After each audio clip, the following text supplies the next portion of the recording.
Hello, my friends. It's very early, and I'm just trying to keep the noise level down.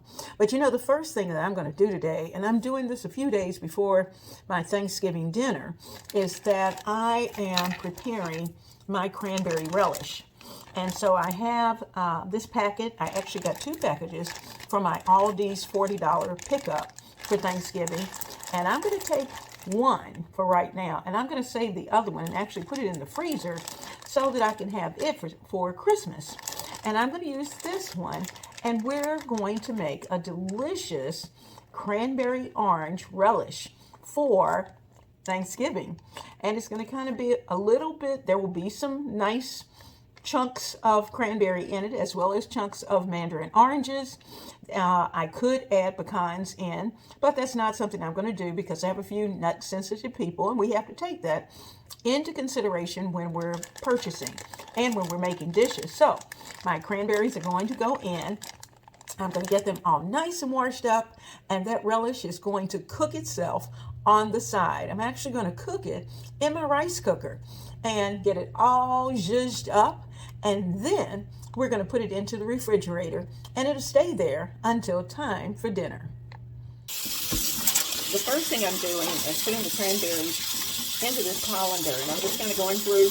If I find any soft like this one, I'll just toss that out and go through them very carefully because you may find a few.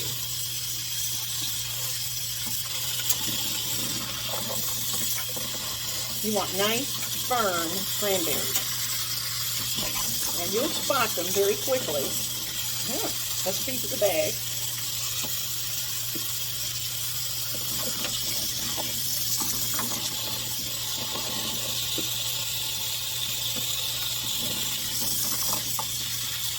Now my plan is to have some cranberry sauce that is just from the can, for those who like the canned version.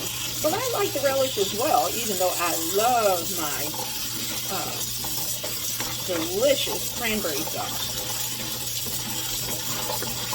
Okay, so I'm going to let these sit. I'm going to put them out on the towel and let them dry. Okay, my cranberries are out on the paper towel. I've had a chance to let them somewhat soak most of the water out, and I'm still finding a few berries that need to come out. And so I'm just looking at those and putting the good ones in, and the soft ones are going to be tossed aside. So I think we're good. I'm going to place all of these into my rice cooker. So the rice cooker's here. And what we're going to do first is that we're going to let this, we're going to add some orange juice. And I have some orange juice here. And what I did, I took some orange juice. I did about a half cup of regular orange juice. And I did the rest of the liquid from the mandarin oranges can. Now, if you have fresh, then that's different. But I didn't. I'm using my pantry. So I'm going to add in about a half cup right now. Just a little more. And we're going to add some sugar to this. And we'll need anywhere from about a fourth of a cup to a half a cup, depending on how sweet you want your relish. All right, I've got the sugar. And I actually ended up thinking, well, let me try a third of a cup because I do like mine a little sweet. So I'm going to put a third of a cup of sugar. Give all of that a good stir. And I'm going to let this come to a boil before we add any other items into this mixture.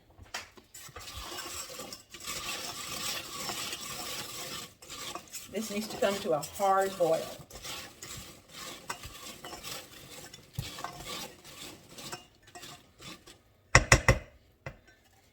So let's get it into the rice cooker. I think I have enough liquid. I have everything there. And toward the end of the cooking, I'll add mandarin oranges. Now our cranberries are just bubbling away. And I want you to see that I've added a little more sugar because I took just a quick taste and they needed just a little bit more. So I'm going to let these cook until they start to cook up. And once they start to cook up, then I'll add the oranges. I don't know if you can see, but I had quite a mess. I put the top on my rice cooker, and turned my head, and things started to boil over. Now, I can tell you now that this is thickened up quite nicely and very quickly. And the cranberries have started to break down. So now what I'm going to do is to add the mandarin oranges. And I'm not sure how many mandarin oranges I'm going to put in, but I'm going to turn the rice cooker off for just a little while, and I'll probably turn it back on for a few minutes. But you can see it's just boiling right away. So I've got all of this to clean up, all on the side and down here. Good thing I put it on this cutting board. Just in. And I'll leave a few just in case I want to dress it up later on.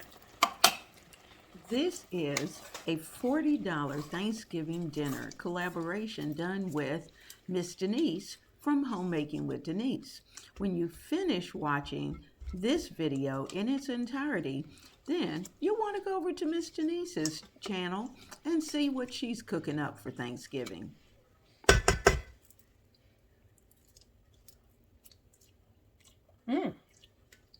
That's going to be good. Now, you know we cooked this in orange juice, so I'm going to get some soapy water and get it cleaned up. Okay, I've gotten everything cleaned up. I brought it back to a boil. I'm not going to put a top on it. What I'm going to do, because I know it's going to splatter, I'm just going to lay, I think I'm going to try some parchment on top.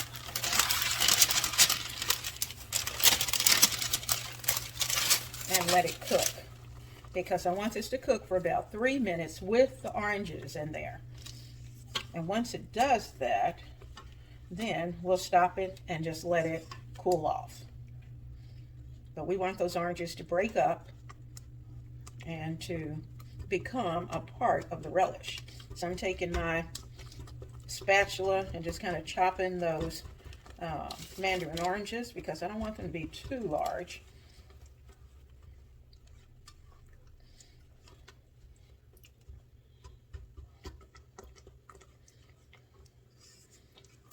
Oh, this is going to be so good. So I'm going to put this on warm.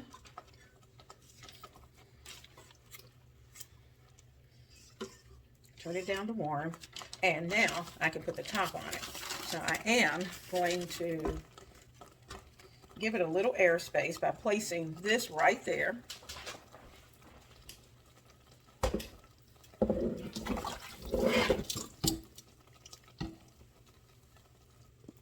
And I'm going to sit the top on it so it has a little air. So, whoops, there we go. Well, we're going to try it anyway. See if I can keep it open. And it will give it a chance to have a little air. I thought I'd use the parchment, but that didn't work so well.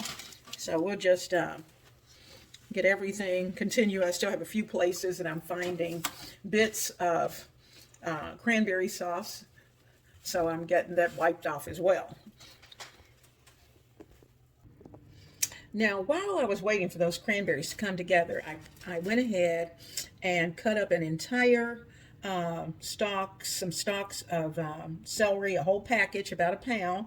I also cut up several onions because I knew I was going to need those in cooking. And now, in my shop with Aldi's, I decided, actually I did Walmart. In my shop with Walmart, $40, I decided that I was going to make macaroni and cheese and use their mix that they had, their box mix. But I switched out and decided that I was going to take something off, which was a pumpkin pie, and instead of the pumpkin pie, that I was going to purchase cheese for the macaroni. So what I'm going to do now is to get this all cubed up. So we're going to get the first slice in and cut that open. Get it started. Got the first little log, and then we'll open up the rest. So let's get this all chopped up so it's ready for when I make my macaroni.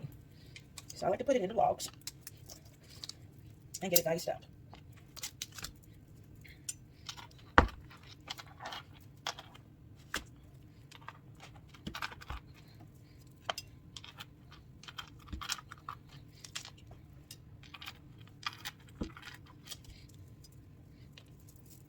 Now this is Kraft, because I like Kraft, extra sharp cheddar.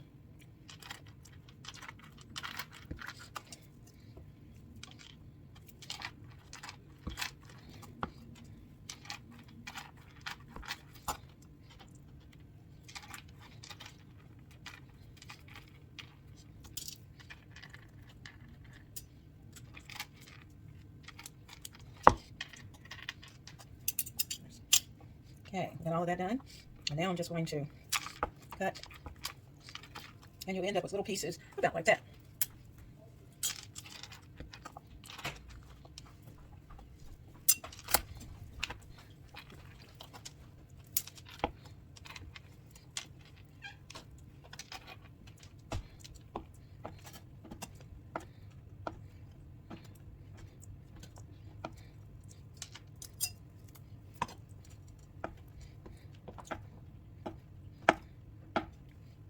Second block is all chopped up.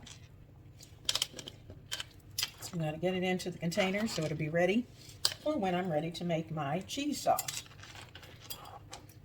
I use Velveeta a lot, but especially when I'm making my cheese sauces. So I picked up the smallest pack of Velveeta I could find, and I'm going to cube it also so it will be ready to make that nice creamy sauce that we want with our macaroni and cheese.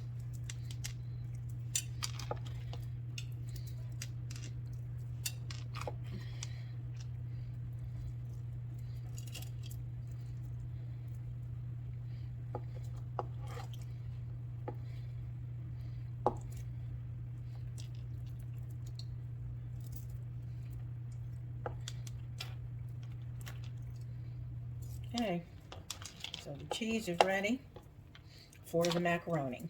So these are the things you can do about 3 or 4 days in advance for your Thanksgiving dinner, because I'm not really going to cook the macaroni until the day before. Okay, there's our cheese ready to go.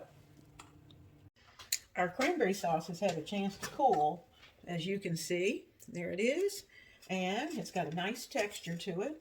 So what I'm going to do is that, and it's going to thicken up more as it cools, but I'm going to pour it into this dish,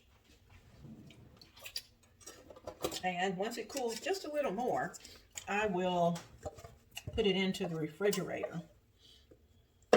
And I would ask you to please put this into a glass dish, because with the cover, because of the fact that this cranberry sauce will stain. So be very, very careful. Now, there's just a little bit of it, and I think we deserve to have a taste.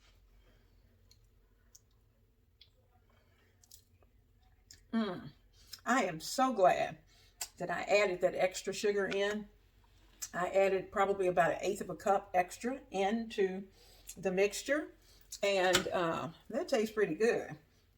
And I know once it sets up, it's going to be not only very pretty, I didn't put any nuts into it, but it's going to be pretty on the table. But use a glass container because of the fact that it does stain a lot of the containers that we use in our storage. So let's get this taken care of.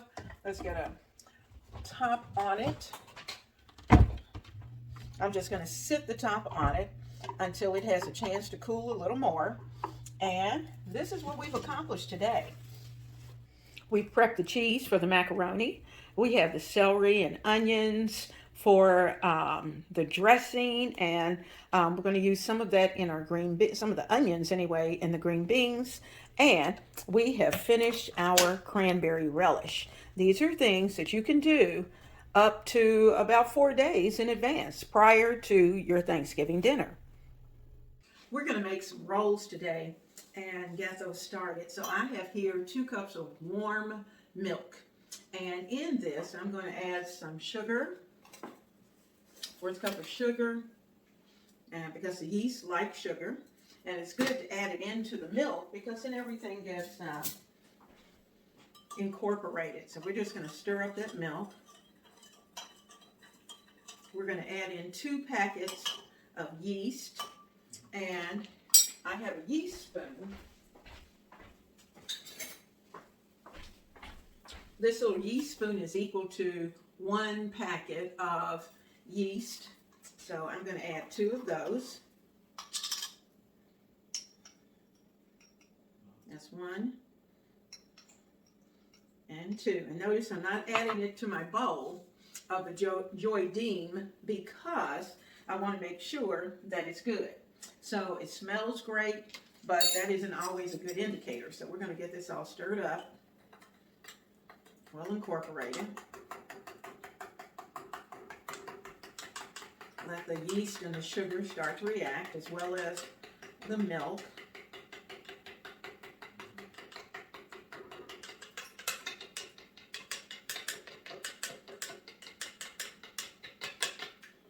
Okay, now I'm going to give this about 5 minutes just to make sure that my yeast is good. Now, according to the expiration date, it should be good, and I did use it not too long ago, and it was just perfect. But I don't want to mess up. So while this is right there, I'm going to add in, let me make sure I have my measurements right. I need about 4.5 to 5 cups of flour. So I'm going to put in, starting with about 2 cups of flour.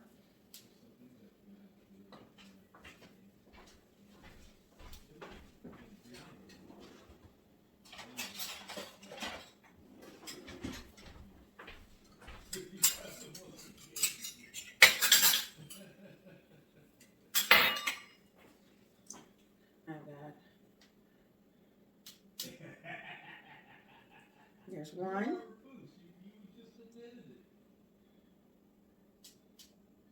There's 2. And this is a 1/2 cup, so that's 1 cup. That's 3. And that's 4. That's 2 cups. I'm going to put in another 1/2 cup. 5. Now that's 2.5 cups that I've added in. And once I know that my yeast is good, then I'll go ahead and put in the rest. Now, the nice thing about my bread maker is that it is going to knead and allow the dough to ferment, or for it to rise, as you would say. So we're going to be able to keep it here. So I'm going to get this placed on the stand.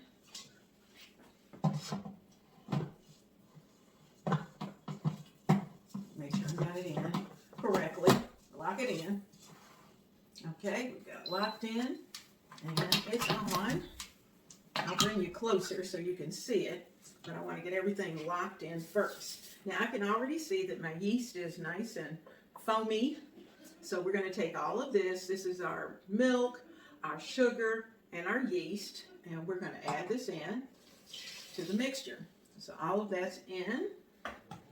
I'm going to also add in a 1/2 cup of butter, and it's melted. It's not melted, it's just soft. So our butter's in.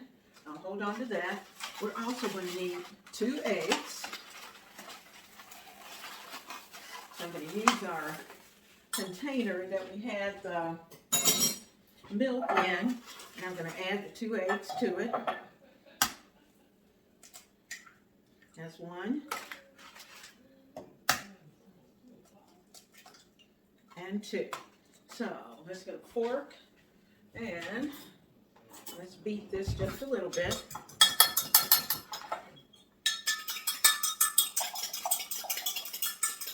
And I've got that whipped. I'm going to add in about 2 teaspoons of salt.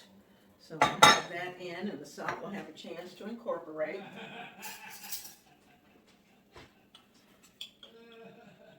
That's 1. And 2. 2 teaspoons of salt. And we get all of that beat.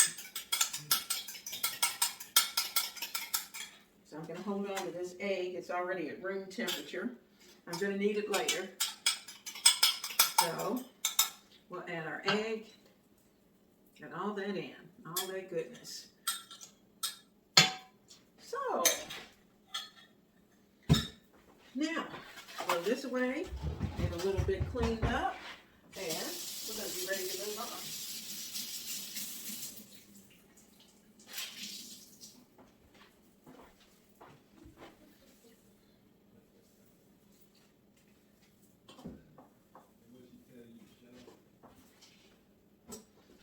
Okay, let's place the lid on it. And it does have a locking system. So you have to get it in just right so everything will lock. All right, we got it on. And I'm going to turn it just a little bit so I can see it. And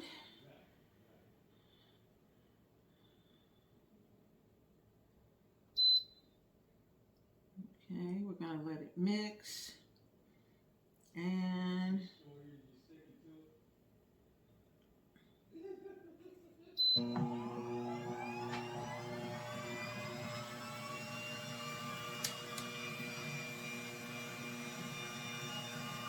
that's it.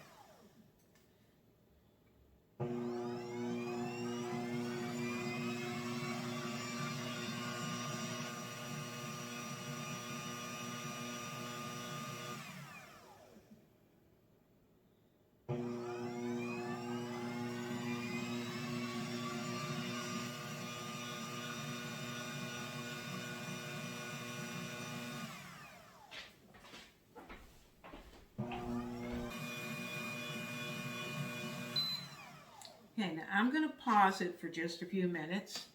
I'm going to take the lid off. And remember, we put in 2.5 cups of flour. And so I'm going to start to add more flour.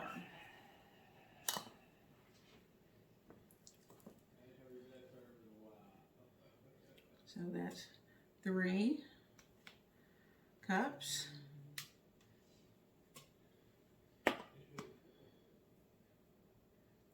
4 cups.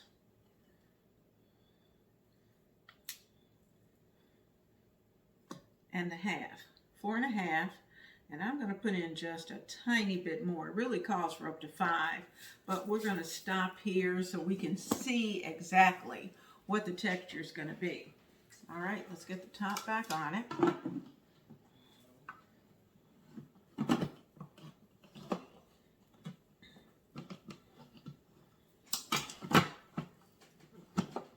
Okay, and go. The most difficult part of using the JOYDEEM was being able to keep my hands off of it and let it do its job. I had read the instructions and the instructions were very clear. So once I set the mix, I set it at 15 minutes and I was supposed to just let it go. And what it does is that it runs for so many seconds and it stops. It's going to count the time down. And stops. And you'll kind of catch that as we're watching. But it's a great dough mixer. And I think it really does that to give you an opportunity to see how the dough is coming together. So we're going to continue to mix our bread, and once that's done, I'm going to be able to go over to the ferment cycle and set it for about an hour and a half and allow it to rise right here in the dough maker.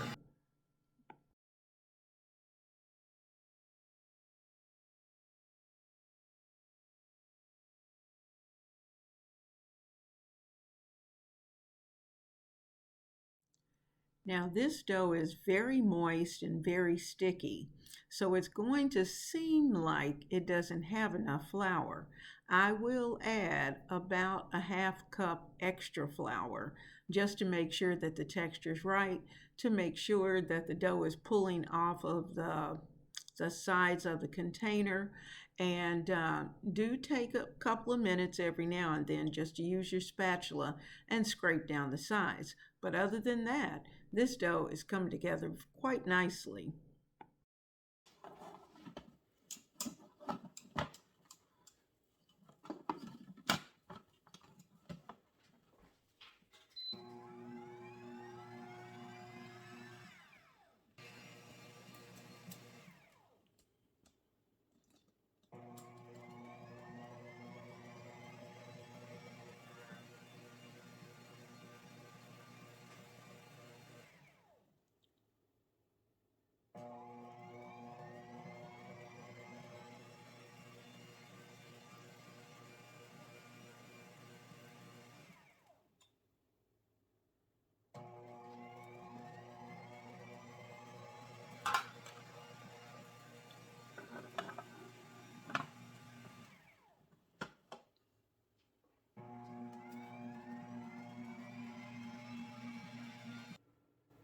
I've set our bread maker to ferment. So right here in this bowl, we're going to be able to rise the dough its first time. So I'm just going to leave it alone. It's nice and warm, and our rolls are going to be put together and ready to go in a very little time. So this is going to take about an hour and a half, and I don't have to touch it. I don't have to worry about it. I don't have to worry about a timer. It will do everything right here in this unit. I am so excited because I let my rolls ferment on the JOYDEEM. Can you see where they are? We're going to take the top off together, and the rolls have risen quite nicely. So I'm going to get my silicone mat down, get some flour down, and take this out. Can't wait.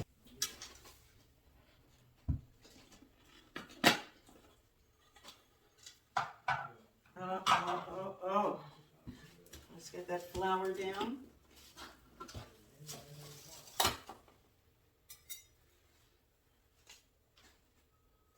Need a little more than that.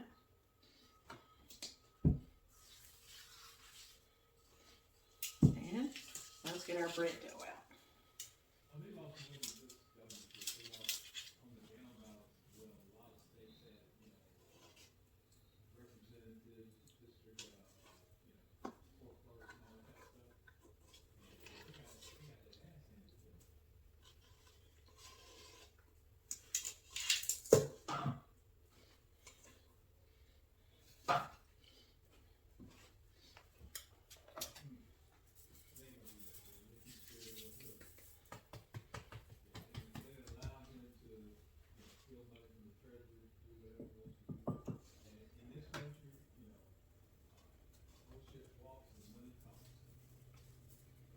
We're going to bring this all together.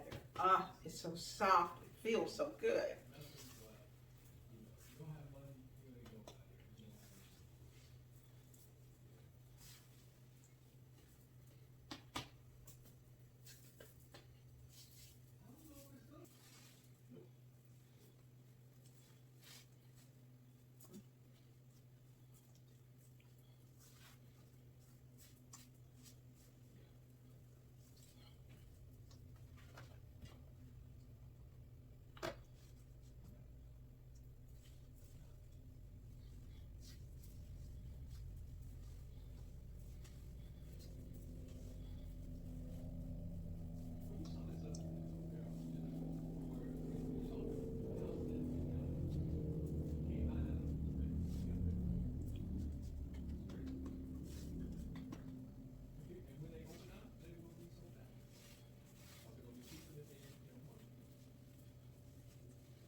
Okay.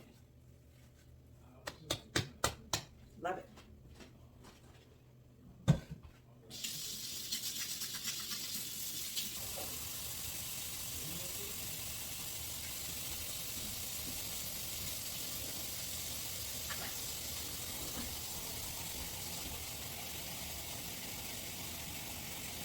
Okay. Off to the side. I'll work with this one.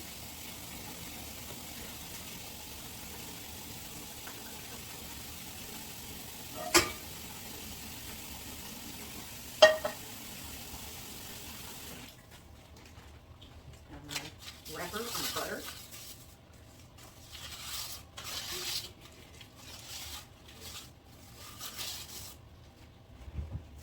And now this is an extremely sticky dough, and because of that I'm having to constantly flour my hands as I'm touching the dough. But you know, the rolls are going to come out so light and fluffy that you're going to want to cook them every week.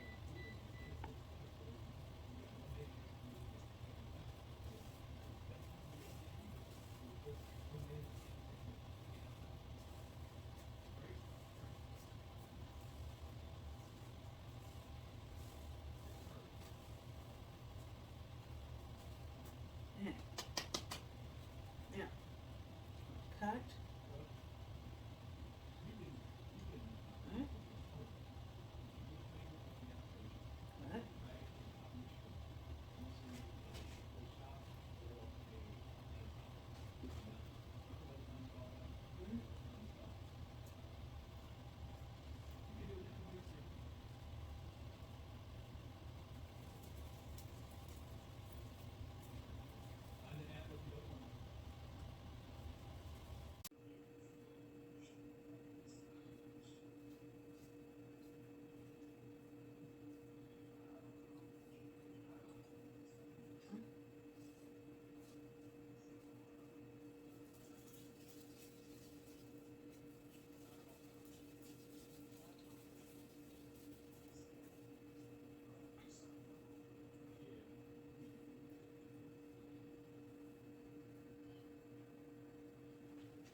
cover that up.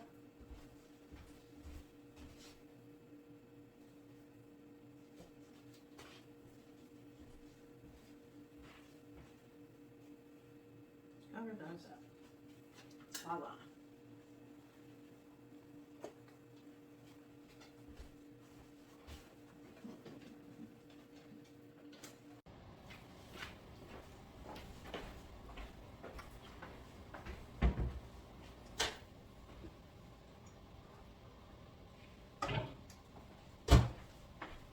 Okay, we're going to use melted butter instead. I'm going to take a little bit and brush lightly across the top of our rolls, gently, because we do not want to deflate them.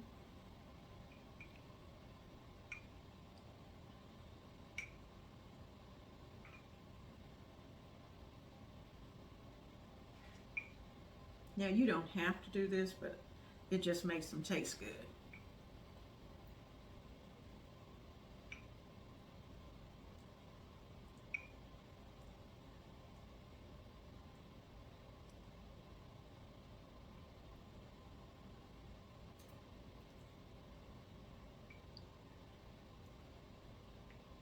Okay, I'm going to put them in a 350 oven. It's going to take about 12 to 15 minutes. And that really depends on your stove. So if you look in your stove and they're not pretty, then you know to leave them in for just a few minutes, maybe in little time segments of about 5 minutes. Give them 5 minutes more, then check them. But they should be ready at least in 15 minutes.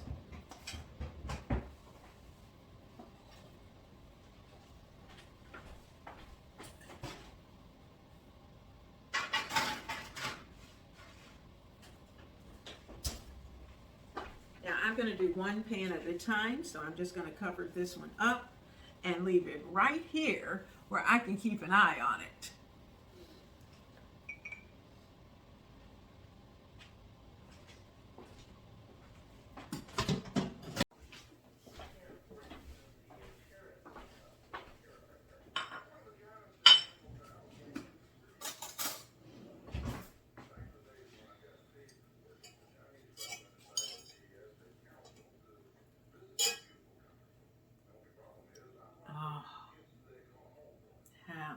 Pretty.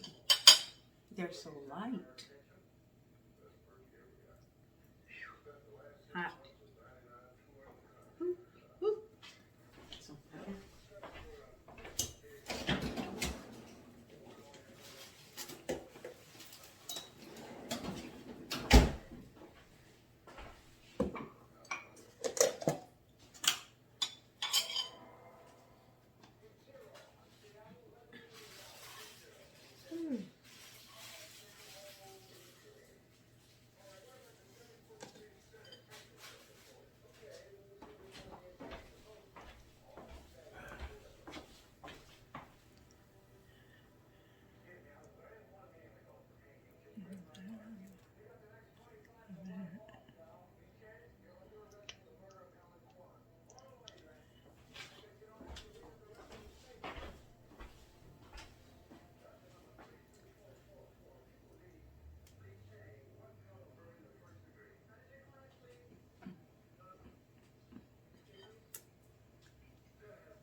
Well, let me just say, JOYDEEM was a success.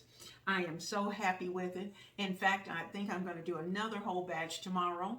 But for today, I've got hot rolls straight out of the oven here. And as you can see, we've already tested these, and they are light as a feather. And so I'm just very, very pleased with the quality of the JOYDEEM and the fact that it cleans up so easily. This is something that every home cook would really, who likes to bake, would love to have in their kitchen, because it just brings your bread together quickly and no hands. You put everything in, set the dials, and it does the rest for you. So this is a good buy. Now, what we're going to do next is that we're going to get that turkey into the brine today.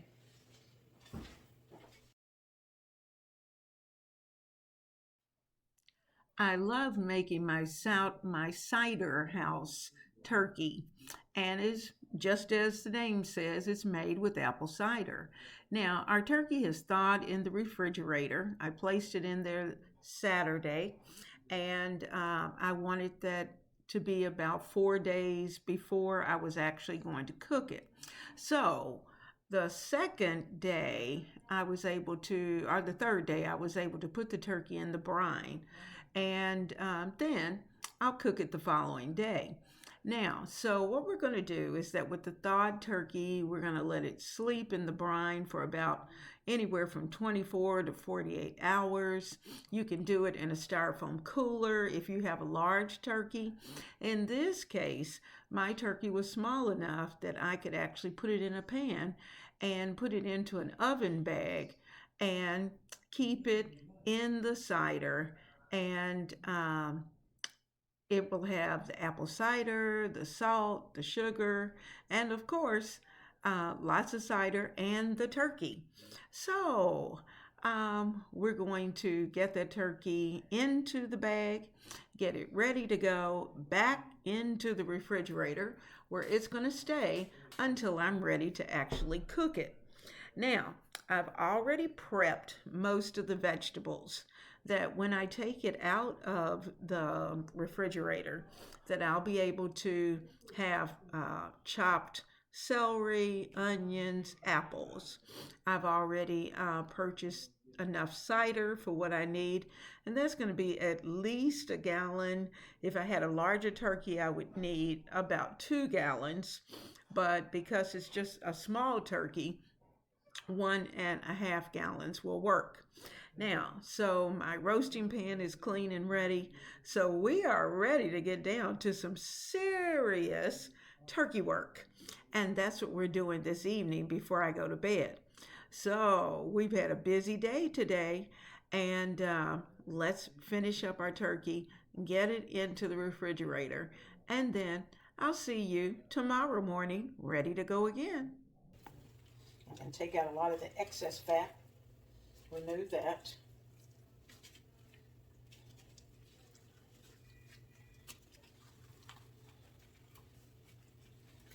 And we're going to go down in here and get the giblets. Remember, the giblets need to come out. There's the neck.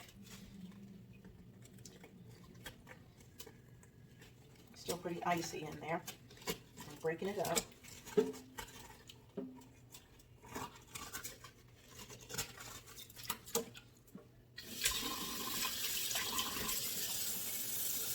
Running cold water inside.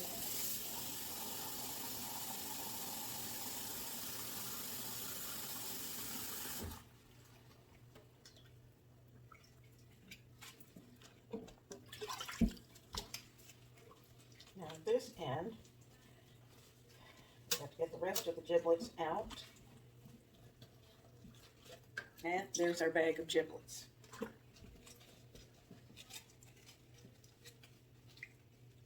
And we'll take out any little extras of whatever we see that we don't think we need. We'll take those out.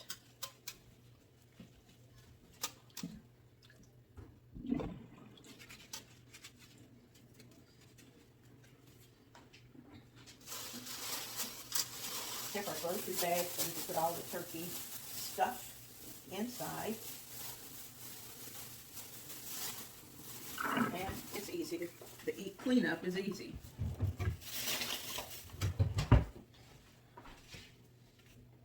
So I've got cool water. Get it rinsed off. I'll have to clean everything up and get it sanitized again.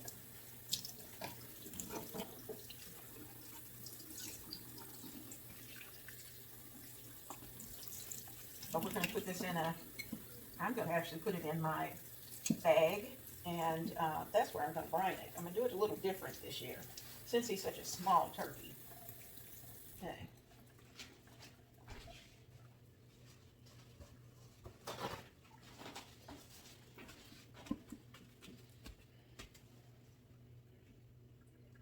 Just any little feathers or little parts, take them off. Can't pull them off, then get a pair of scissors.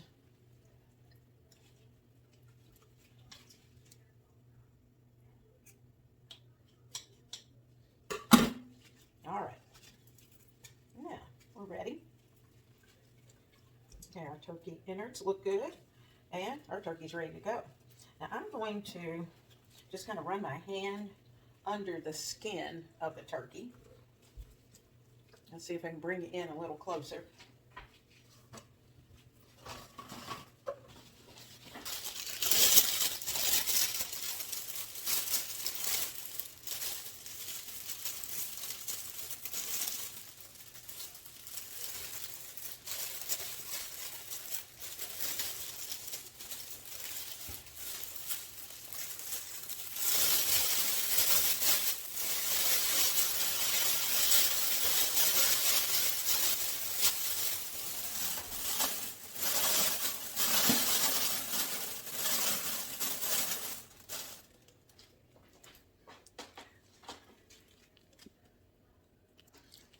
I placed the turkey bag over here on the side, and in that bag, I'm going to add about a cup of salt and a cup of sugar. All of that's going to go in there. A cup of sugar.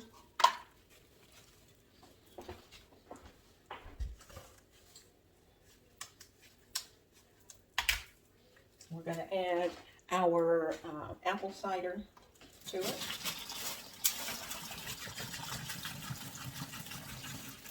And I'll put about a half gallon in for now. So that's ready to receive the turkey. Okay, so like I said, I'm going to run my hand under this cavity, because later we're going to put a little butter under there, and you can just break up the membrane as you go, so we get butter all over and inside that skin. We want the skin to be nice and crispy.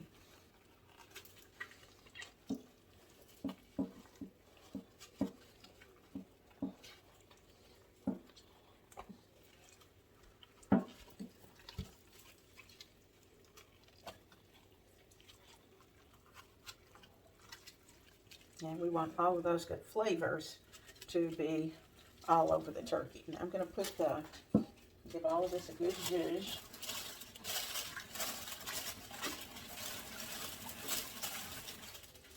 And we're going to put the breast side down and in the bag.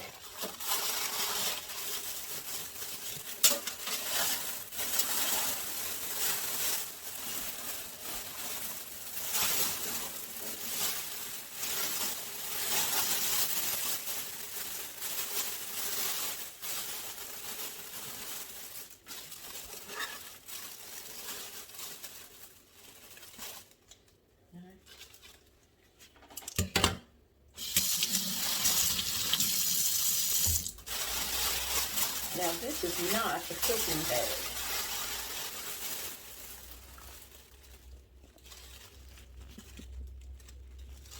Not a cooking bag. This is just a bag that the turkey's going to brine in. Other way.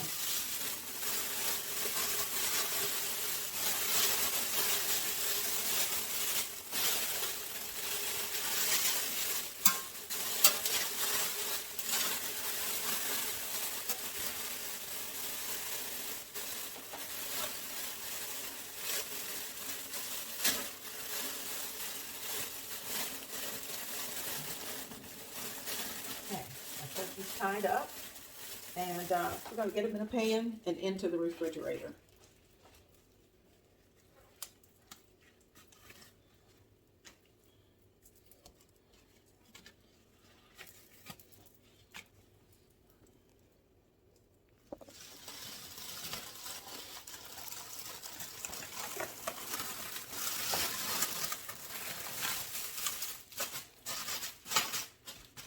Okay, he's in the pan. He's ready to go. This is where he's going to stay. I'll flip him over, and he's ready, set for the night. Now the giblets, I'm going to put them into a container and put them in the refrigerator so that they'll be ready for gravy making.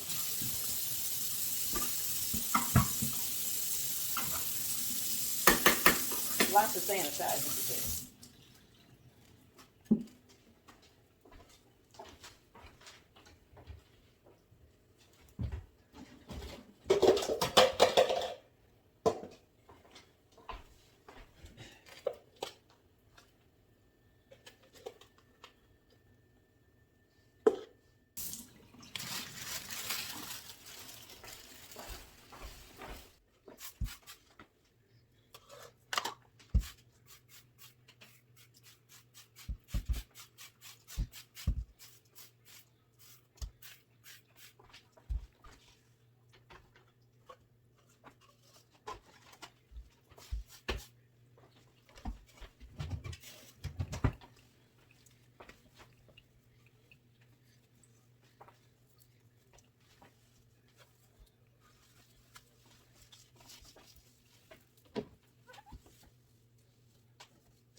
Our turkey has rested in the brine overnight. It's been taken out and placed into a clean oven roasting bag and into the aroma, which is the electric roaster. From there, we're going to add a sprinkle, really good sprinkle of some seasoning salt, some black pepper, and we're going to get that rubbed in, as well as we're going to add some butter underneath of the skin and lots of vegetables.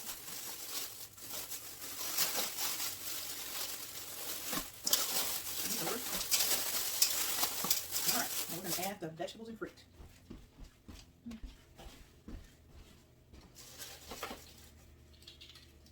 Celery, onions, carrots and apples. And there, in that cavity, I'm going to sprinkle some just down in the bottom, period. All of this is going to go in.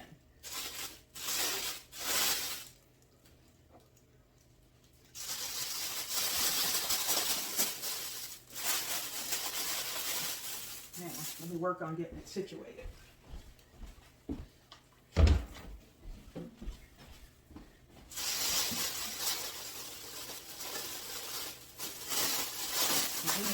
Lift it up.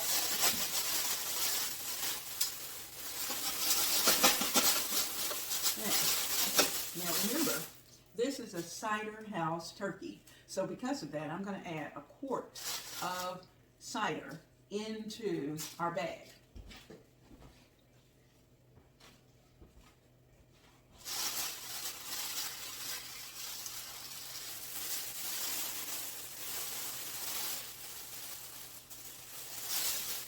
Okay.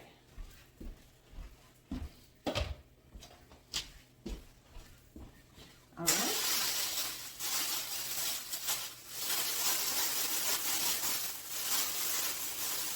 Put it all together. Give it some good twists. We have a little tie that is just for the oven. I don't know if I can do it with my gloves on, but we'll try.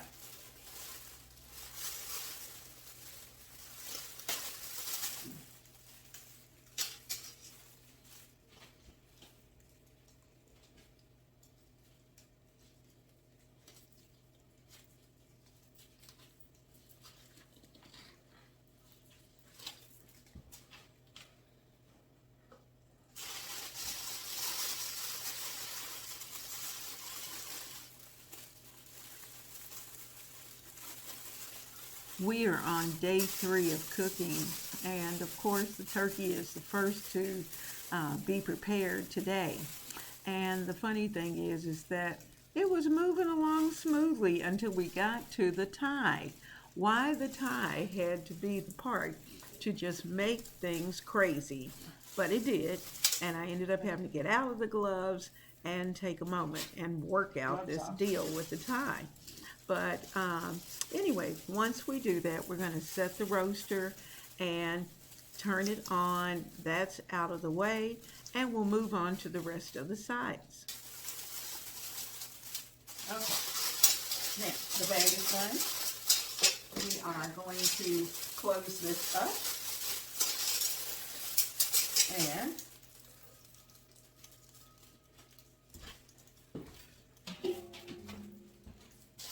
we're going to get a top on it.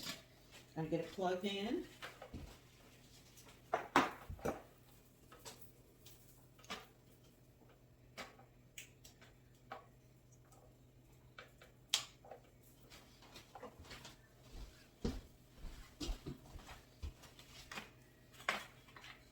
All right, I've got it on 450.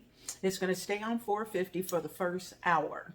And then after that, I'll cut it back to about 300 to 325 and let it finish up. I'm bringing out the heavy-duty stuff this morning. We've got the Dawn in the sink, but I'm also going to add some bleach to it because at this point, you know, we've been handling turkey and we just don't want that bacteria to linger. So I'm going to be cleaning up a lot of things with that bleach and the surfaces as well. And so I know some of you are going to say, oh my God, you're using bleach on your granite. But you know, I've used it all along. So anyway, the granite's good.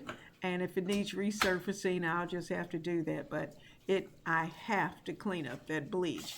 And I needed something really heavy.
Home cooks, there are just some things we have to do.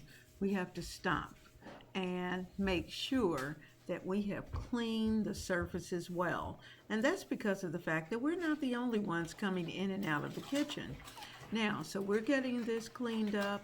We're making sure that we've cleaned up all the containers, any contaminants that might be left. We want to make sure that we have made every effort to eliminate any bacteria that may be lurking somewhere in the kitchen. So I'm going to be wiping those surfaces down and making sure that things are clean before I start to work on the rest of the side dishes. Now, I am so glad that you are here with me, and if you're not a member of the family, please click that subscribe button and certainly give me a thumbs up along the way, because today and the past few days we've been working on our Thanksgiving dinner and getting it all together, and we've done it day by day so that you could see that you can have a stress-free Thanksgiving. And you know, the nice thing is that we're able to finish this up. I actually finished the dinner in 3 days rather than 4. But on the 4th day, that's going to be the day when everything is warmed up and ready to serve if we were having company. But in this particular case, and as it turned out, we're not even going to be here for Thanksgiving. So what I'm doing is that I'm preparing my Thanksgiving dinner. We're going to have some of it tonight. I'm going to put it away and put it up. And then that way, when we come back off of our trip, we will be able to sit down to an already prepared, beautiful Thanksgiving meal at our table. Fixings to go in our dressing or stuffing, depends on what you call it. We call it stuffing, even though we really don't stuff the turkey with it. That's not something that the USDA recommends, putting stuffing into a turkey, because it doesn't always cook as well as it should, and we have to be careful with that. Now, the first thing I'm going to do is I want a little bit of sausage in mine, so I'm going to turn the fire on. You'll see I have a little bit of butter, because there needs to be a little bit of butter in this dressing. Now, in my bowl, so you can see, I've got it over here. I have some dried cornbread that's here. And I'm going to add our stovetop cornbread that we had, that we got from the grocery in our haul. I'm going to add that to it. Now, you know it has a certain amount of salt to it, so I'm probably not going to add a lot of salt. So we're going to add that into our mixture. And so we've got our stovetop, we've got our dried cornbread cubes that are in there. I had some that were really broken up, and we're going to make this. Now, some of this is actually going to go into a Ziploc bag, and I'm going to save it for another time, because it's just going to be the big guy and I for dinner. So because of that, we're cooking for 2, but I'm preparing for another meal. So I'm going to get my hands in there and kind of break up that stale cornbread and get it down a little smaller, so you won't be able to tell really where it is. And our butter's melting nicely.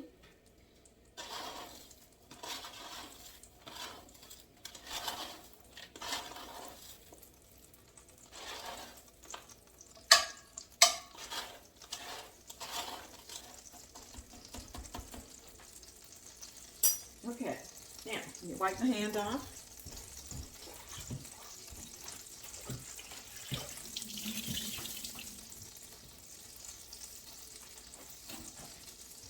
All right, now in this, I'm going to add just a small amount, about a half package of sausage.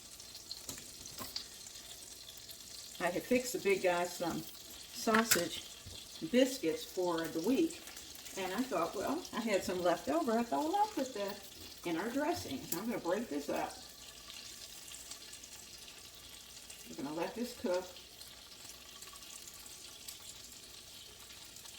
is going to add just a great flavor to our dressing. So there we go. We got our sausage there. Wash hands. Okay, now while this is cooking, and I'm not so much worried about it browning, I just want it to be cooked. I'm just kind of pressing it down.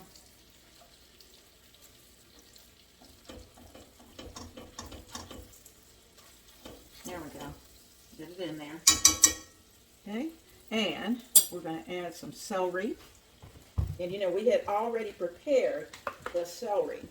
So celery is going to get a nice handful or two of celery. Because we want plenty of celery. We want a little more. Okay. You want at least 2 to 3, maybe even 4 stalks of celery that you chopped up. Just depends on your family and what you like. We like the veggies. I'm going to add what's equivalent to about a whole onion that we diced earlier. Okay, so all of that's there. So all of that's going to cook down quite nicely.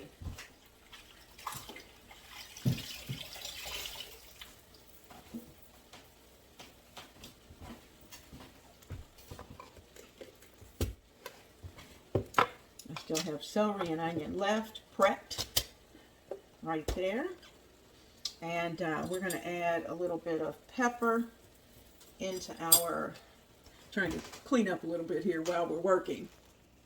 Now while we're working and while this is cooking down, I want you to see that over here I have a tray that I have placed all of the macaroni, the green beans, the corn, everything that we're going to need for the rest of the dinner. It's sitting right over there ready to go. So we got that going. We're also going to, you'll see this sausage is cooking down quite nicely. Won't take it long. I'm going to add a touch of, let's see, I've got a little bit of house seasoning here, right here.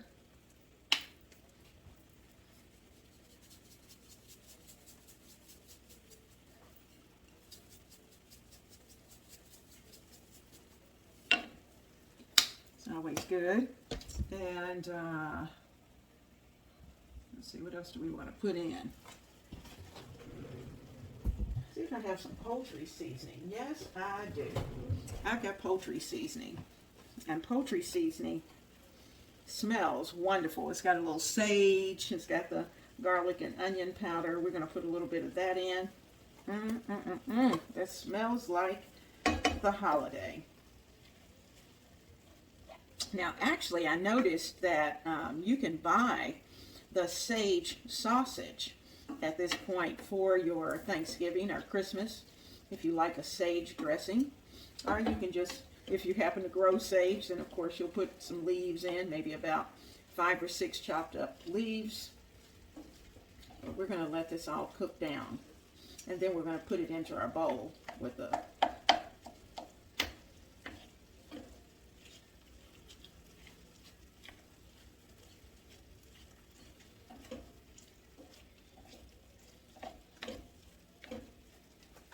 I'm going to try to taste a little bit of that stovetop just to see how salty it is. It's a little, but once it mixes in with the rest, you really don't taste the salt. So I will probably add just a touch of salt because I don't want it to be bland.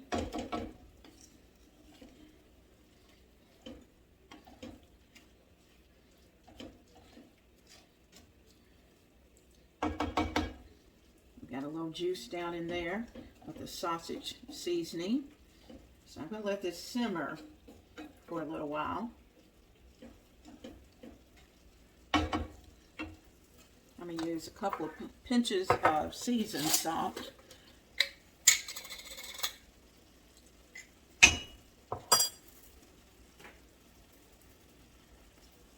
Don't want to overdo. Remember, at this point, we're adding layers of seasoning. But we don't want to overdo, because if we get too much, we can't take it out. So here we go. So I did 1 pinch. And I know we're probably going to need a little more. Ooh, smells so good. Okay, let that finish simmering. Want to make sure everything, all the sausage is well cooked. There's no pink. Okay, guys. Voila. Now, we're going to take our, let me get a glove. These are the best mittens ever by KitchenAid. Now we're going to take this and we're going to pour it right here into our dressing mix.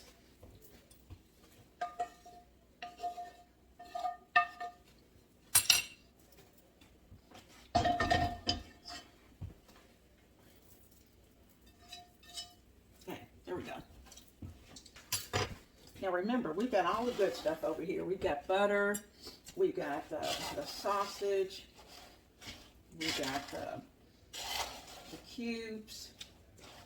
We're going to get these mixed up. And I think I'm going to take this off my stove because I don't want all of this down. Okay, better spot.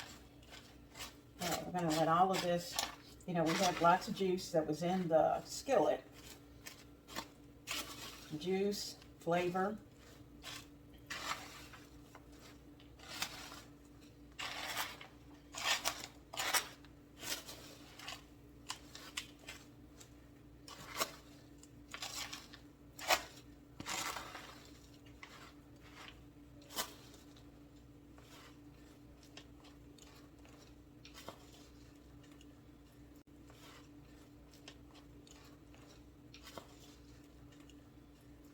Now I'm looking at this and I'm thinking it needs a little more celery and onions. So I'm going to just toss a few in.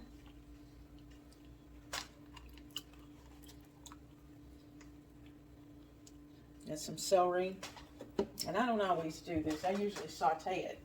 But I've got the butter already in there. But I'm just looking at it, thinking at the volume, that is not quite enough.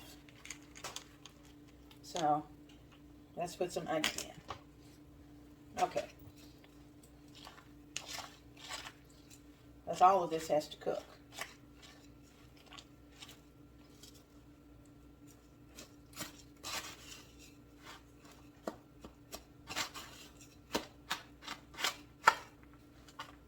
We still got a lot of little dry pockets. So I'm going to be adding some broth to this.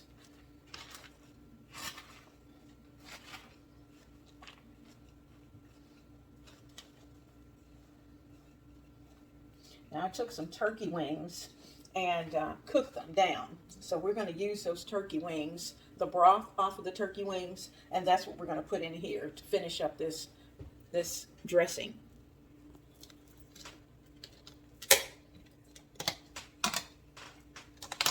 Okay.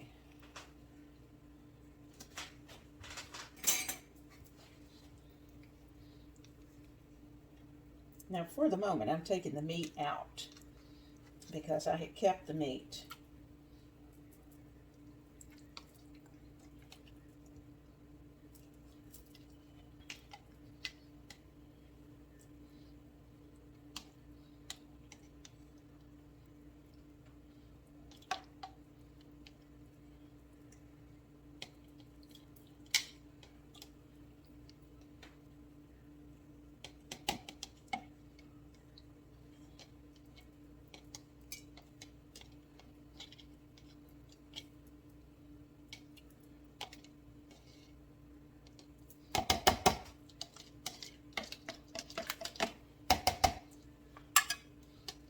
I'll pour that in.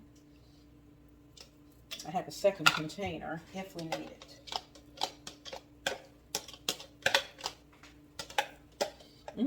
Smells good.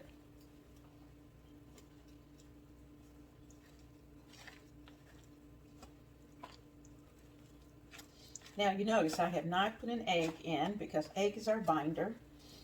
And I haven't done that because at this point I can taste it and make sure it tastes the way I'm expecting it to.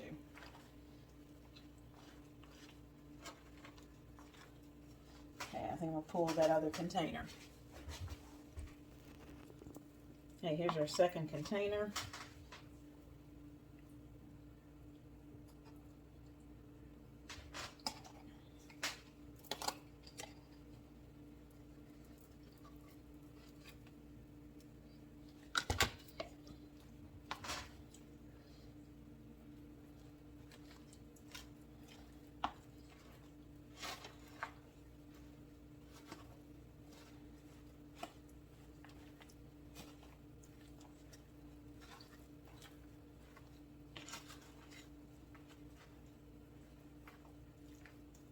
Oh, that's good.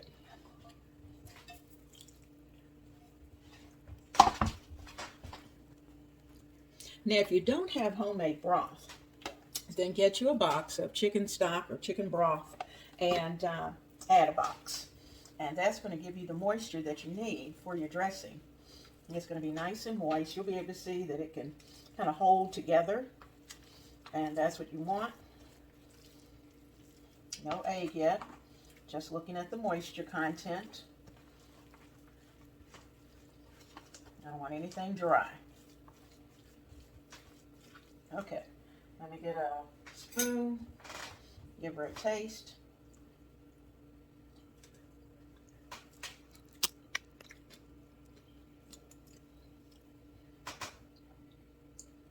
That's good. Now we need a little more. We're going to need a little more pepper. Just gonna sprinkle it out of here.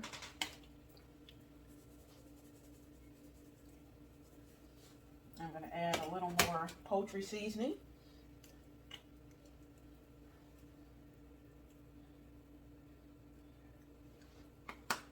And I'm going to add some seasoned salt.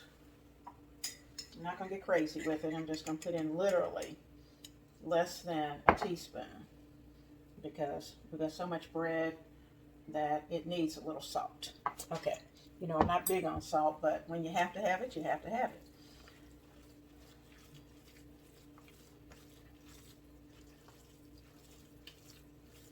Well, let's get everything stirred up, and then we'll do one more taste and then put the egg in.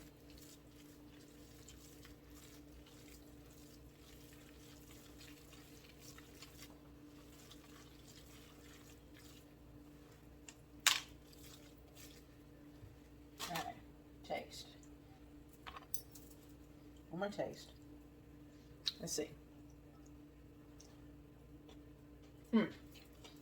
That's it. That's where I want it. And let's crack that egg.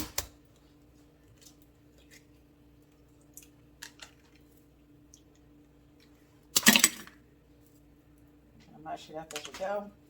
I'll take my hand and just give it a good zhuzh and get that egg all through our stuffing.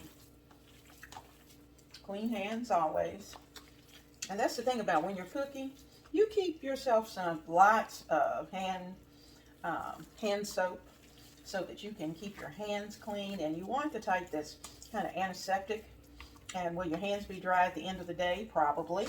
But keep some lotion for that evening. And when you're finished, then you can take care of that. All right. Now,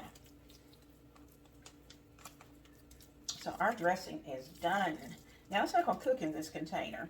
So I need to get cleaned up. I'm going to take the container out that we're going to put it, that we're actually going to cook it in, get it in there. I'm going to get it covered up, get it into the refrigerator, because it won't take but about 20 minutes for this to be ready. Okay? Okay, I have a nice little dish, just big enough for the big guy and I. And that's the secret. When you're cooking for two, keep small dishes. Let's lay it down. And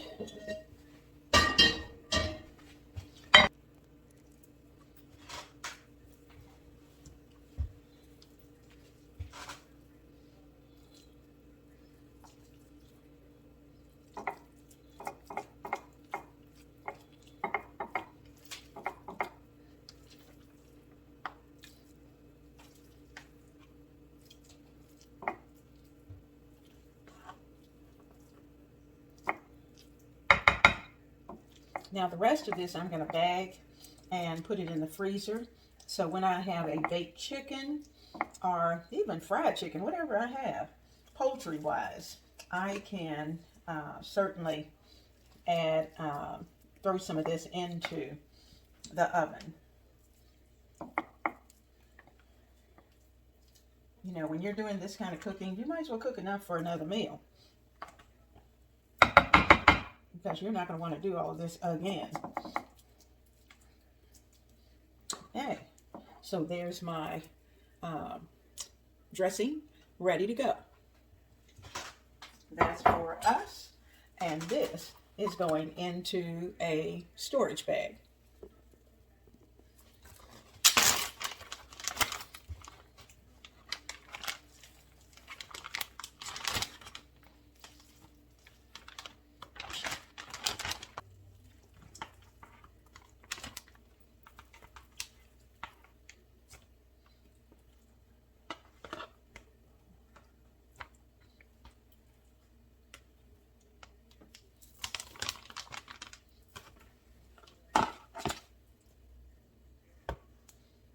Hey, got a little bit of cleaning to do,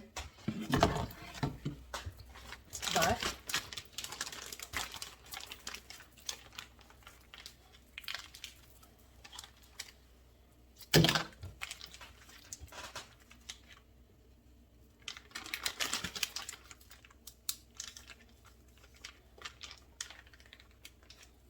okay, now this is what I like to do. I like to flatten it out. It also helps to get a lot of the air out and finish the seal. So there's our sausage dressing ready for the freezer.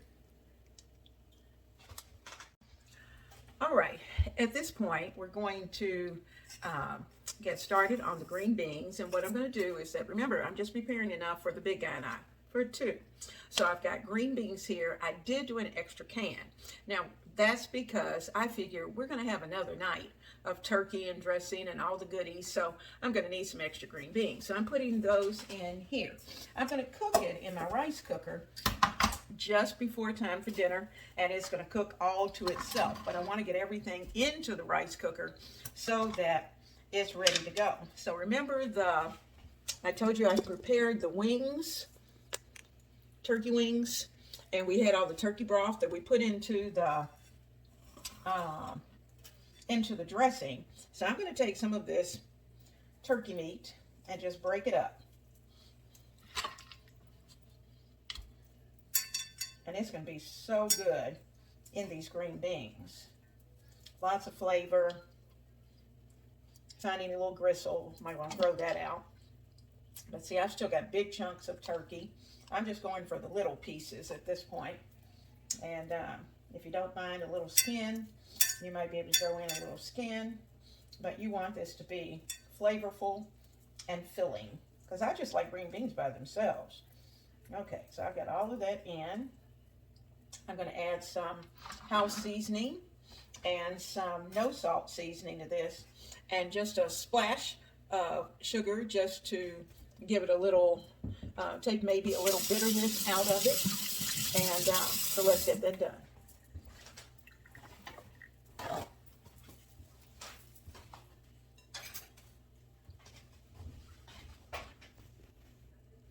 I have about a half teaspoon of sugar that I'm adding in.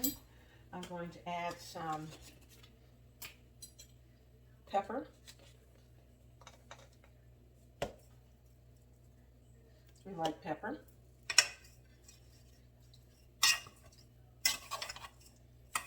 Oh, that smells good.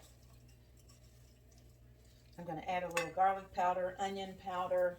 I think I'm going to throw in, remember the onions I had prepared? I've got just a little bit left. I'm going to throw that and the juice in.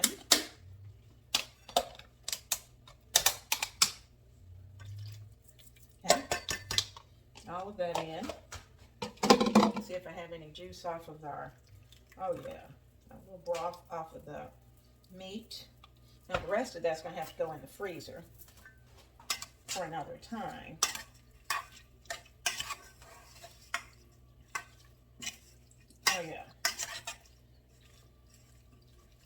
onion, we've got green peppers, we've got black pepper.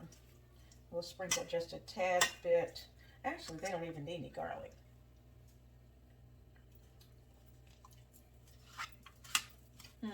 Well, maybe they do. Just a little bit.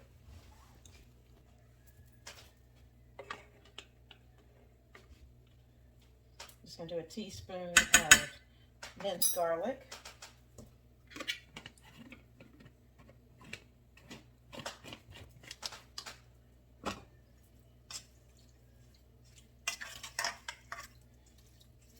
It's got enough juice down in there that I think it'll be fine.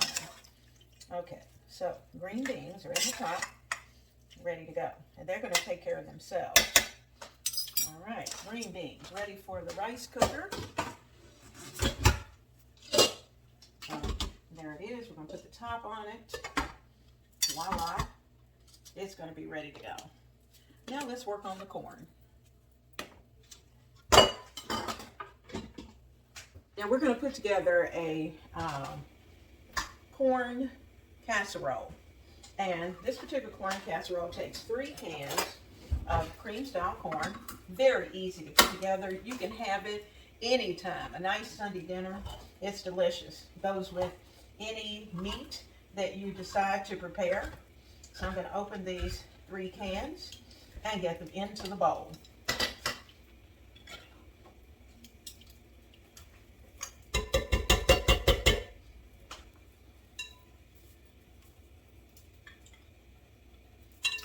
And this is such a great pantry staple.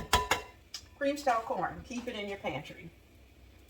You could even throw in 1 drained can of regular corn in addition to the cream style, but you need the cream style. Okay, we got our 3 cans in. I'm going to sprinkle in some cinnamon. Okay, we're going to add some sugar.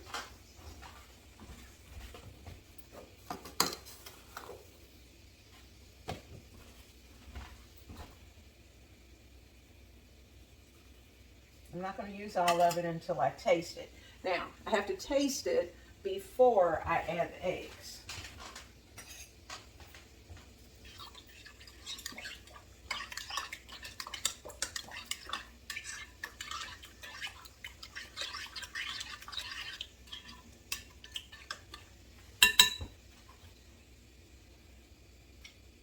Oh, that's good. Okay, you don't want it too sweet, but you do want a little hit of sugar. Want to definitely have a hit of the cinnamon. Now we need some, I'm going to start with about a teaspoon of cornstarch. I'm going to place in this cup. I'm going to add in a little bit of evaporated milk.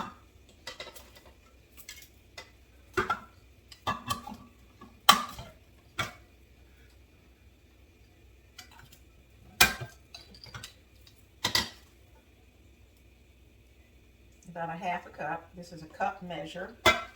Stir all of that together.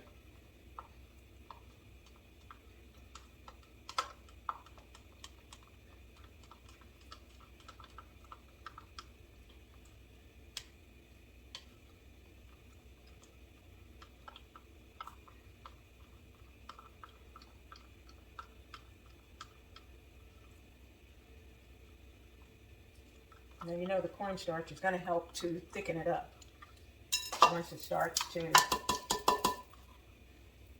get a little bit in there.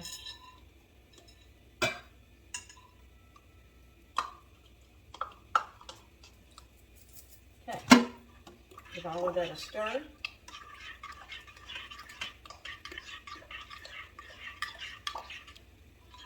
Now what I haven't put in here is some melted butter. And I'll take care of that in just a second. Let's add the melted butter. There it is.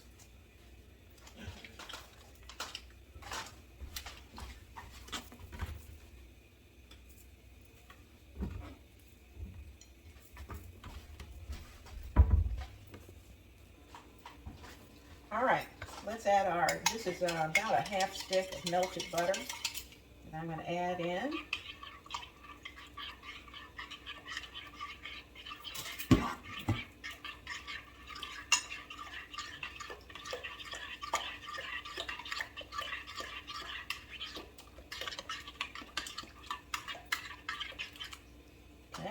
see that it's thickened up the consistency of our casserole. I'm looking at our water. It's not quite boiling yet, but we're going to be adding the macaroni from these 2 boxes of Great Value. I'm not going to use the seasoning packets, just the macaroni.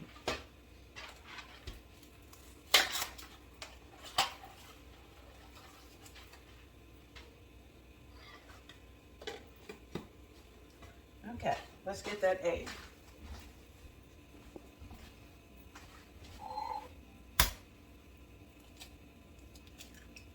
Okay, our egg.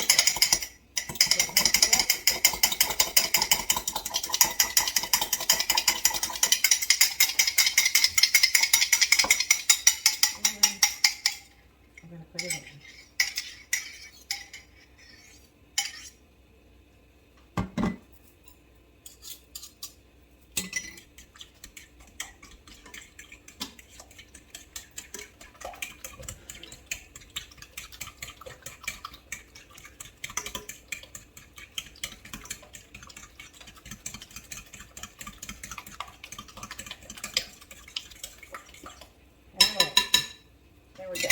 Now, we're going to get this into the dish.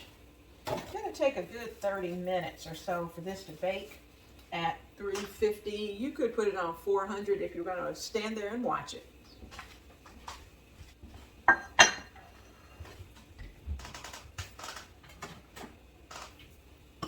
going to spray my dish.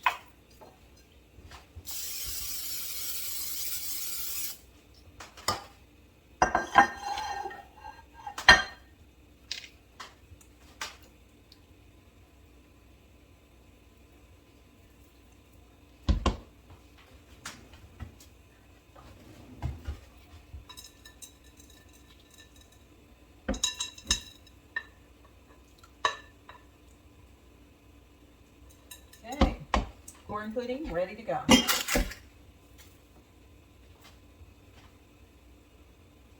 We're going to cover this with plastic wrap or foil, put it into the refrigerator until about the last 45 minutes before dinner.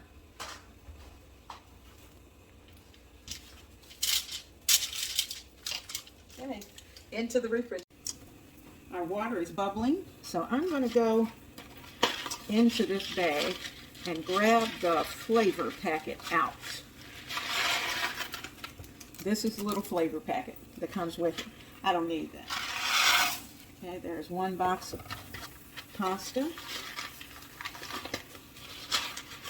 And actually, this is going to be enough that the big guy and I can come home from church and have a great meal on a Sunday.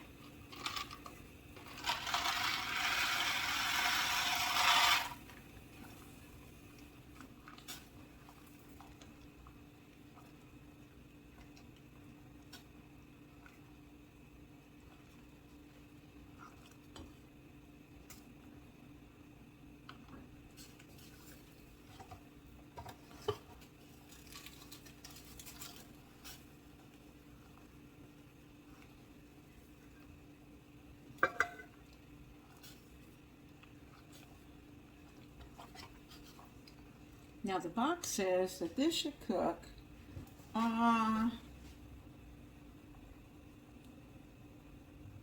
about 7 minutes. I'm going to do it 7 minutes. So let's set the timer.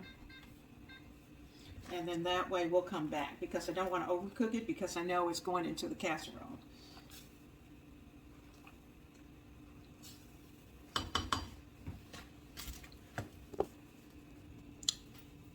All right, we're just about there time-wise.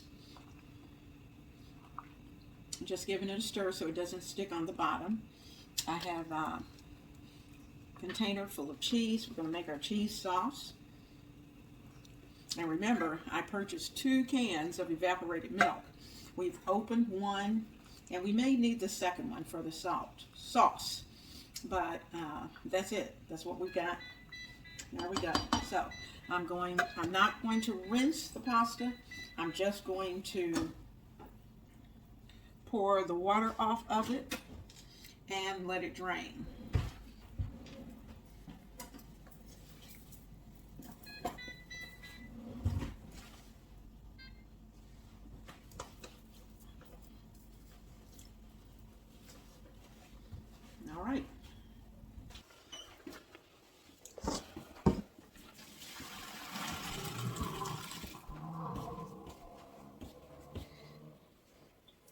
What's that? I don't know. Probably didn't like the hot water. You mean as hot as our hot water normally is? Oh well. What'd you say you did with the chocolates? Okay, the pasta is over on the in the sink, and we're gonna put this on a low heat. I'm gonna turn it down to about 3, and I'm gonna add 1 stick of softened butter.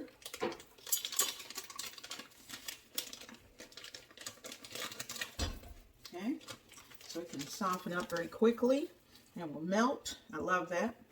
Ooh, we're gonna add a can of. This is the partial can of evaporated milk. And like I said, we'll probably need the second one. But we're going to start with this.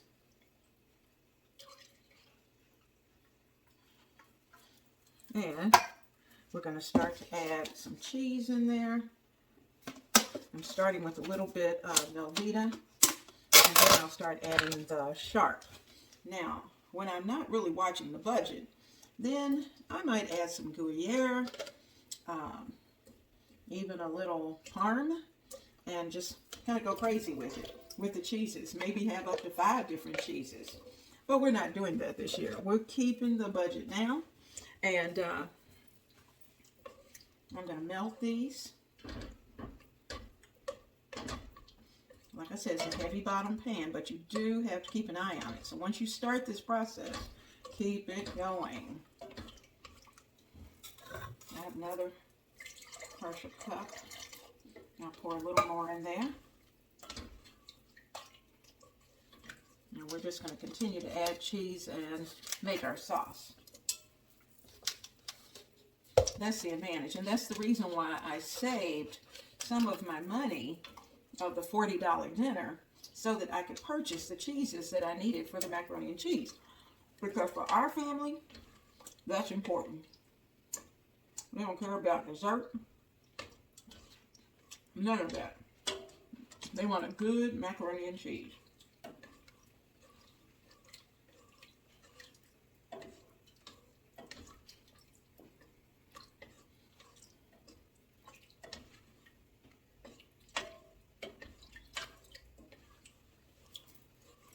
Now this is going to take a little while, and I will bring you back when the cheese is just about melted. And at that point, we're going to add a little egg to it to give it a good consistency and binding. And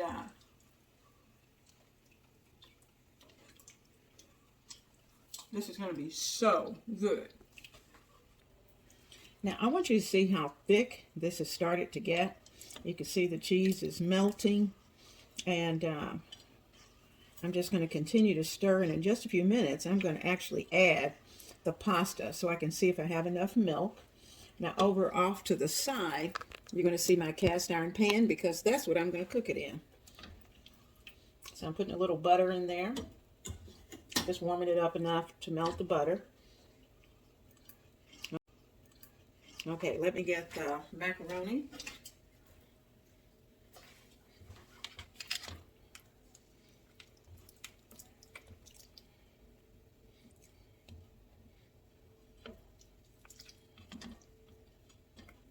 Now these noodles are different from what you would get with Barilla or with some of the other elbow macaronis that you would get. But remember, this was only, I think, maybe 50 cents to 75 cents a box. So you know the noodles are going to be little. They're not going to be those nice big noodles that you're used to. And if you've ever had Kraft macaroni and cheese, then you already know that it's going to be different. Now I'm looking at this and I already know that I'm not going to need. I'm going to turn the fire off. I'm going to let these sit and soak. And then give them about 15 minutes to soak. And then I'll put them into the cast iron skillet. Okay, this has had a chance to thicken.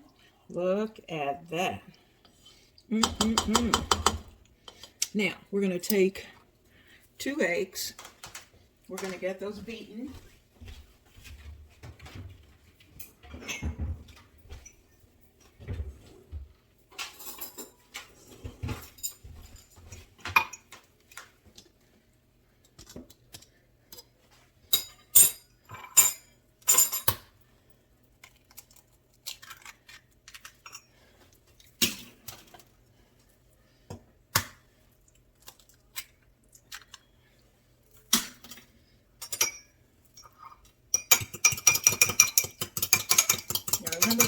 heat off, right? I'm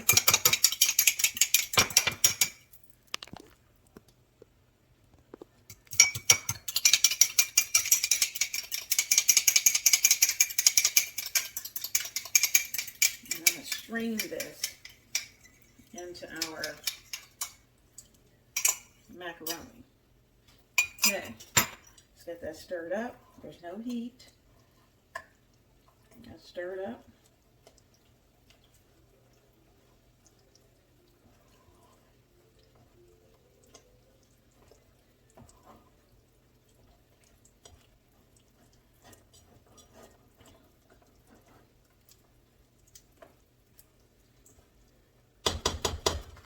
Okay, now we're going to get all of this into our pan, I hope. So, come over. I'll just switch places. I'll bring this over. There we go. And let's pour all of this into the cast iron.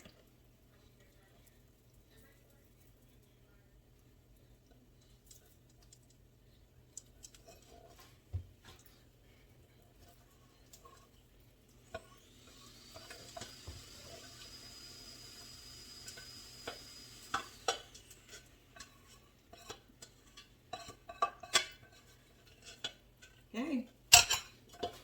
Voila. Well, now here's the thing. I kind of sort of forgot that the macaroni and cheese was in the oven. And I checked it the first time. It looked fine. It hadn't browned at all. And it wasn't ready.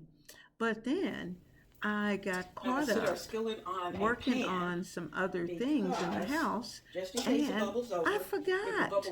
So when I came back to the macaroni and cheese, it was way too brown.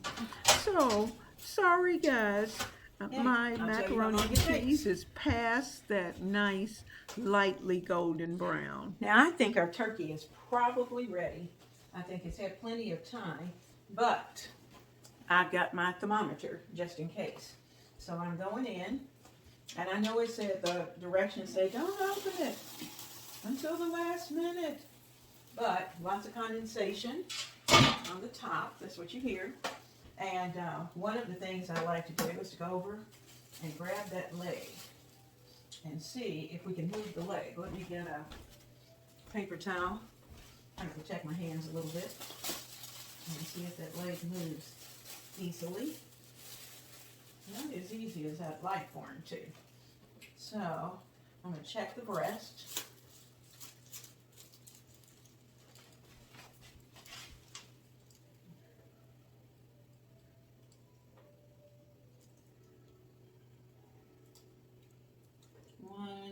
$153, not quite enough. And the leg needs to be at 180.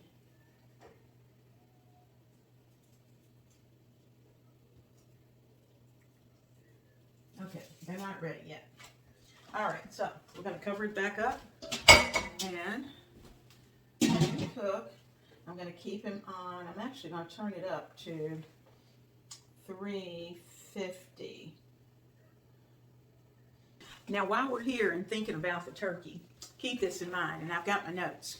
The breast, according to the USDA, should be 165, and the thigh should be 180. I did have that correct. And so we're going to let this continue to cook until it comes up to temperature. If you remember, the breast was only 153, so that means it has a little while to go. And the leg, the breast, the thigh still has quite a ways to go as well. So we're going to give it some more time. I've turned it up, and dinner's not for hours, so we're going to be good. I like to have a nice clean dishwasher when I start the day, and I also like to have a nice clean dishwasher before I serve dinner. So, especially if I'm having company. So think about that when you're preparing for your Thanksgiving dinner, that you want to make sure that you have a clean place to receive all of those dishes. Now, so I'm putting my pot in and setting our temperature, and those dishes that we use for preparation they're going to be clean, and we'll empty it. And when it's after dinner, we'll have a clean dishwasher ready to go.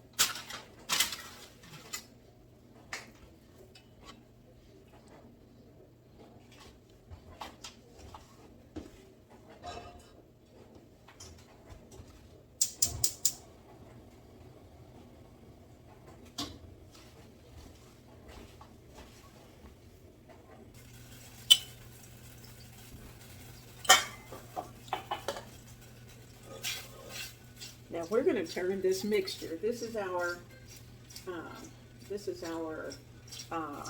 these are the drippings off of the turkey, and we're going to turn this into gravy. Put this pot away. I won't need it.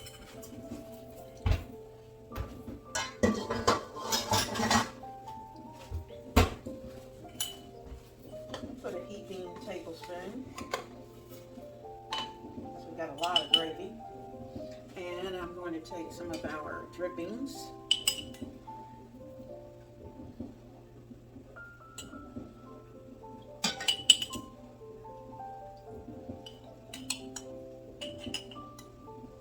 Get a little more than that.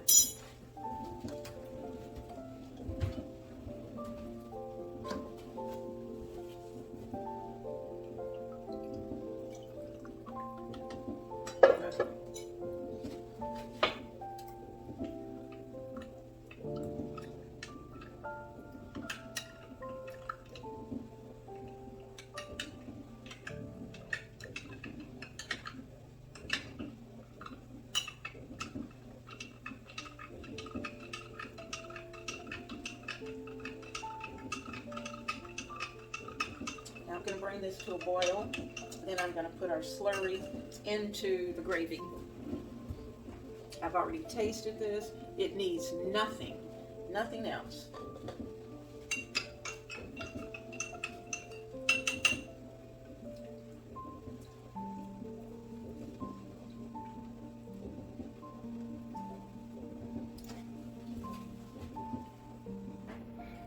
Well, the green beans are nice and hot and ready to go. The turkey is off the bone. The whole carcass is gone except for the legs. The dressing is ready. It's been in the oven. My macaroni and cheese got a little dark. I got sidetracked and lost count, but he's there and he's nice and cheesy. The gravy is ready and hot, and the only thing left at this point to come out of the oven is the corn pudding, and that's going to be out in about 5 minutes.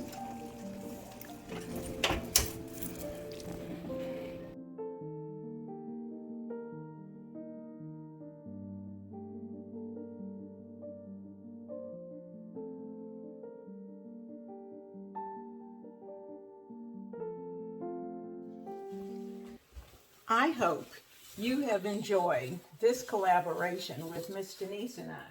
We have certainly had a great time preparing our Thanksgiving meals. Now, here's the difference. I am not going to be home for Thanksgiving. So the nice thing is that I've been able to prepare my family's Thanksgiving early. And with that, we'll be able to eat off of it as we please. And the big guy's tickled. He has all the things that he likes. And I prepared it just for him. And so the family that we're going to visit, I'll help them with whatever needs to be done. And we'll just have a good time. Family is family, no matter where you are. The not so fun part is getting everything clean. And that's what I'm doing at this point. I want to go ahead and get everything cleaned up. so that when tomorrow comes, it's a new day, and I can start out nice and clean. So I didn't make a big mess because each day I cleaned and made sure that I left the stove nice and clean so it was ready to work the next day. And that's the trick. Plus, too, if you clean as you go, then the cleanup is not so tough. So we're cleaning, making sure that it's done. Now, like I said, when you finish watching today, please go over to Miss Denise's channel because she has put together a fantastic Thanksgiving dinner. And her family chose to actually celebrate Thanksgiving early, which was kind of fun.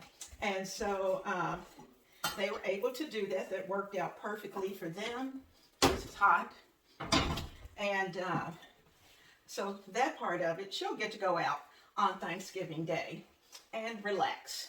So I'm just going to do a little sprucing up here because most of the cleaning I've already done. Dishes, dirty dishes are in the dishwasher. The pots and pans are clean and put away. So it's just a matter of wiping the stove down, making sure that it's nice and clean. Let's get that done.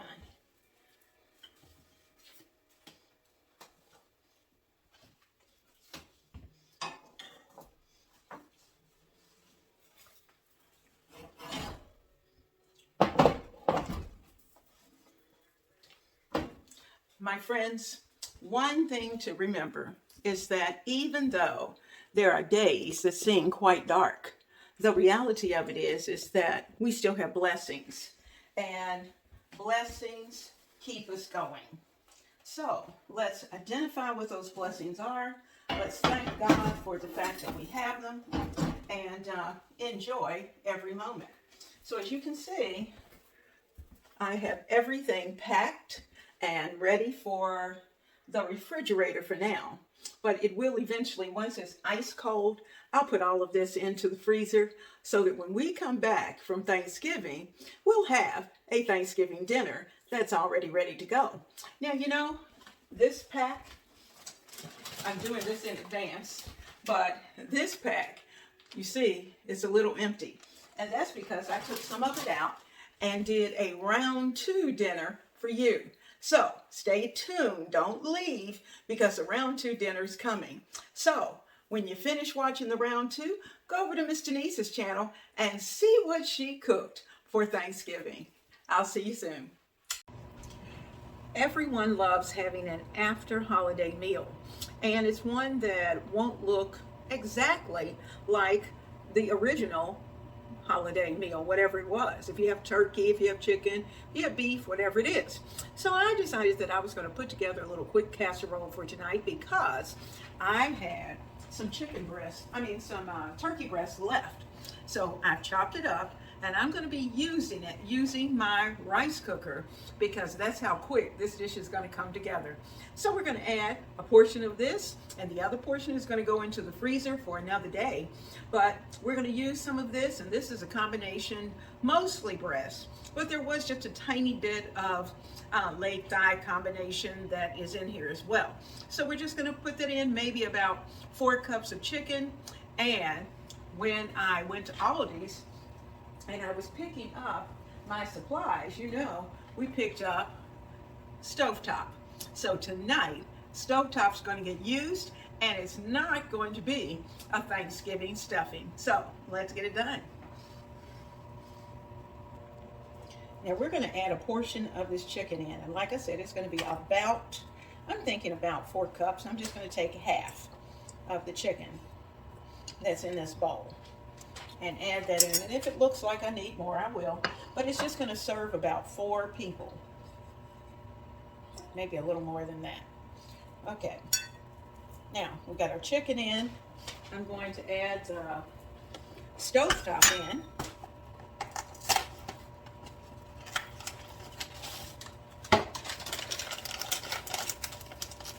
Now, you know stovetop comes with some seasoning. And this is the cornbread stovetop. You could get turkey, whatever particular variety that you like. But this is what I had. And let's get this mixed up.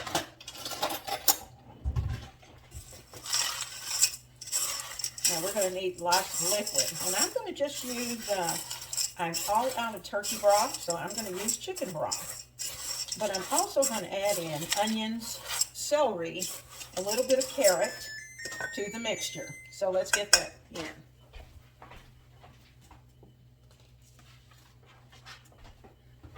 So I've got carrots, I've got, and in fact, I even had a little bit of chopped green bell peppers.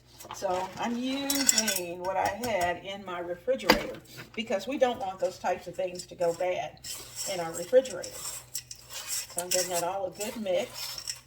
Now, if you think you want more celery, then you can certainly add more celery. If you want more onions, you can do that, or you can certainly substitute with my house seasoning, which I'm getting ready to take out.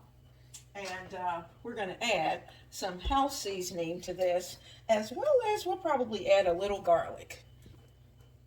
Okay, we're going to sprinkle in some house seasoning. And you know it doesn't have any salt. It's just garlic powder, onion powder, and black pepper. But it's certainly going to give this a great flavor.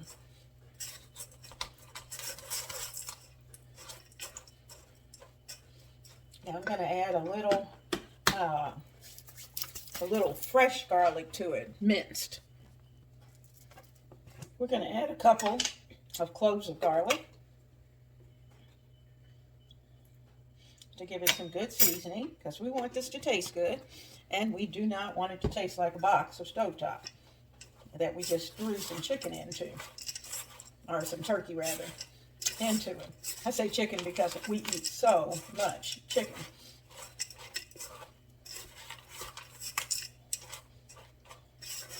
Okay, so the garlic's in, the house seasoning's in. Okay, we're going to get some of our broth. Okay, now we've given everything a chance to sit here for just a second, and I think I know I'm going to need some broth. So let's get quite a bit of broth in, and I'm thinking maybe about 2 cups to start with, and give it all a good stir to see how moist we want it. Because I want this very, very moist. And if you have any leftover turkey gravy, then you could certainly add the turkey gravy to this. But we didn't. The gravy is always the first thing to go. Okay, let me add some more. All right. So I added in about 3.5 cups of broth.